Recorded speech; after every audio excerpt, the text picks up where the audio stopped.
Hi, I'm Jennifer Young, and this is Understanding Prelingual Deafness.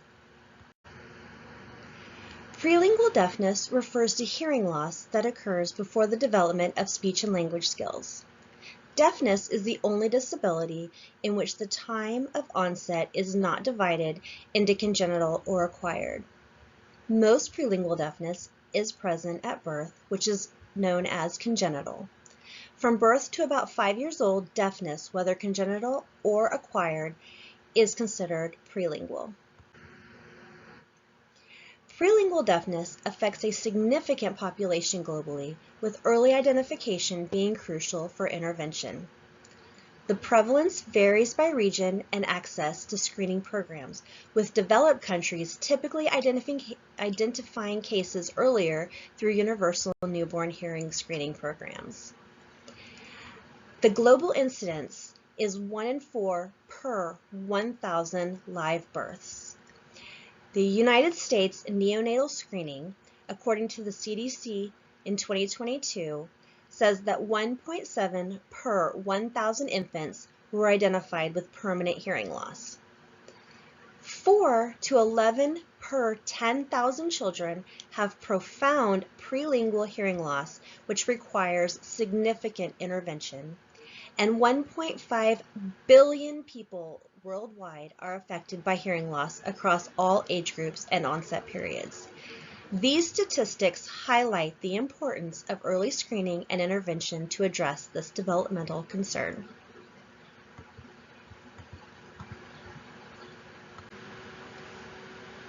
Prelingual hearing loss has two causes. The main cause is genetics, with the secondary cause being acquired or environmental. Some examples of acquired or environmental are infections to the mother during pregnancy, which can include rubella, cytomegalovirus, herpes simplex virus, syphilis, and toxoplasmosis.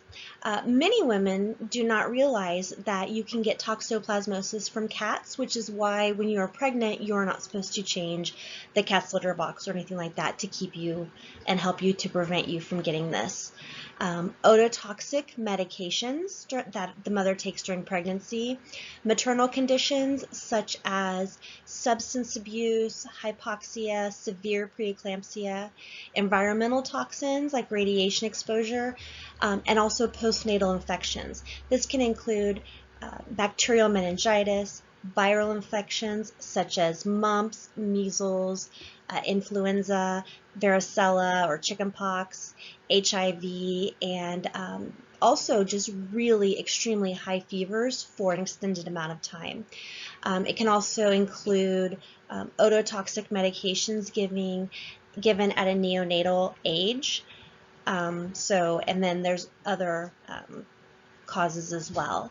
Some examples of the genetic causes, which is the most significant, would be non-syndromatic, which are gene mutations and mitochondrial, and also syndromatic, which include different syndromes. So those could be Usher syndrome, Waardenburg syndrome, Pendred syndrome, Alport syndrome, etc.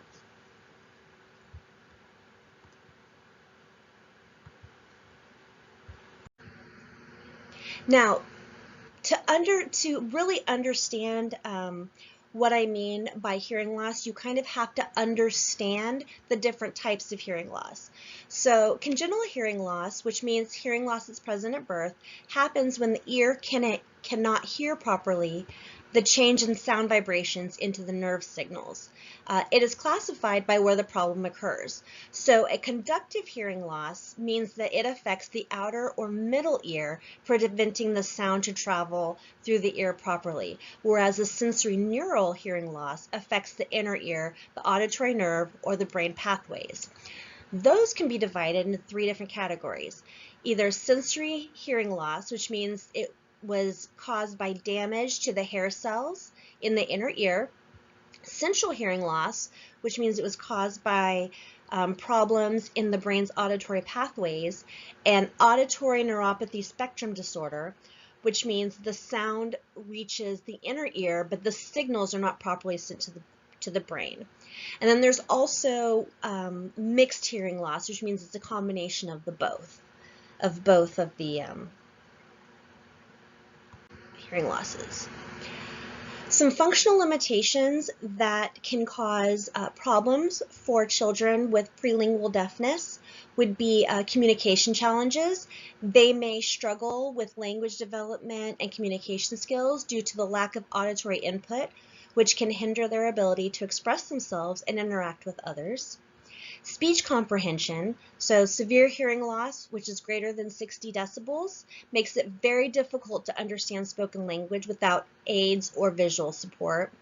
Language development, because of challenges in naturally acquiring spoken language, and it may result in delayed development of vocabulary, grammar, and conversational abilities. Cognitive impairment, while cognitive abilities may not be significantly impaired, the brain compensates for the lack of auditory input, which can affect certain cognitive tasks. And then the social and educational environment. Social development is closely tied to communication. When a child cannot hear spoken language from birth or early infancy, it may delay or disrupt their ability to understand social cues, build relationships, and feel included in social settings.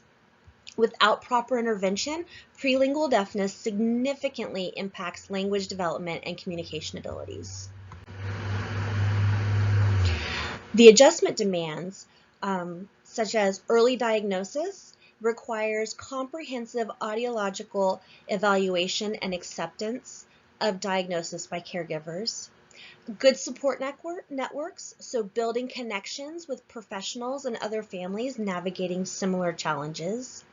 Family education, so parents must quickly learn about hearing loss, communication options, and available interventions. Intervention commitments, such as regular therapy sessions, device maintenance, and consistent practices of communication strategies, as well as communication decisions. Family must choose between the oral approach, sign language, or combined methods.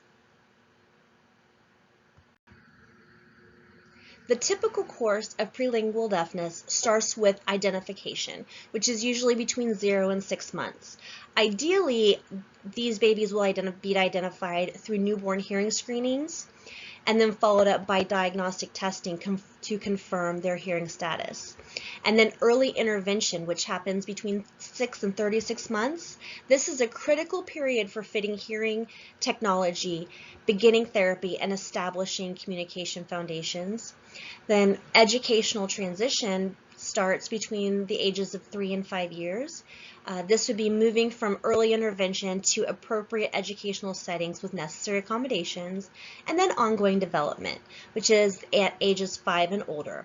This is continued support for language, academic, social, and emotional development through childhood.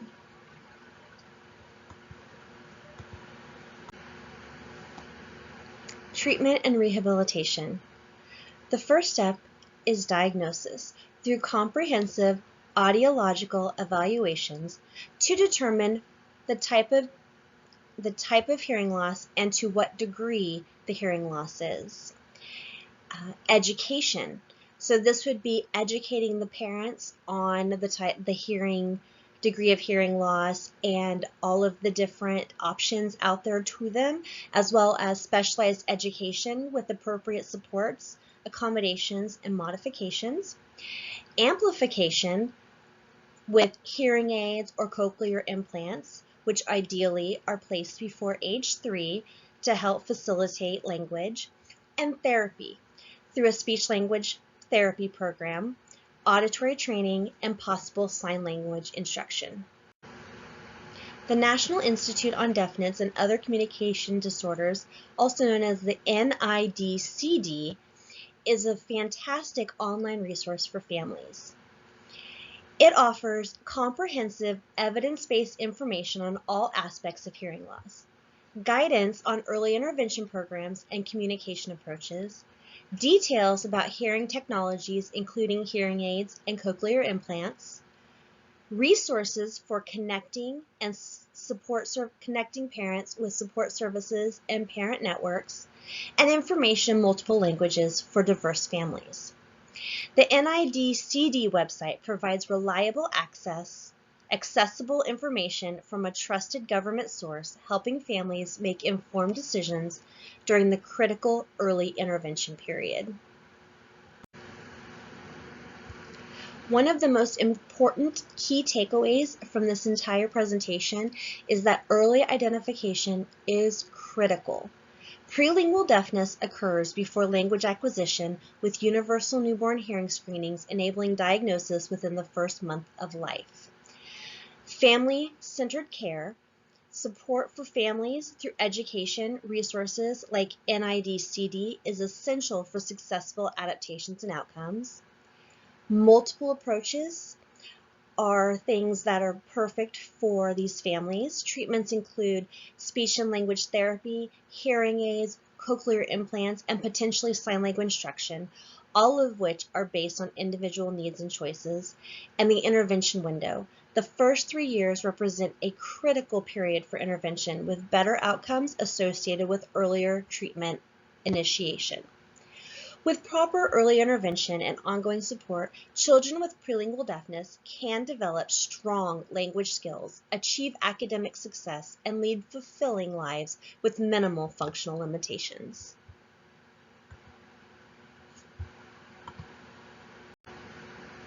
Thank you for taking time to listen to my presentation. These are the sites that I did visit for this information, including multiple peer-reviewed papers that you can go to and investigate for yourself. If you have any questions, please leave them in the comments below. Have a great day.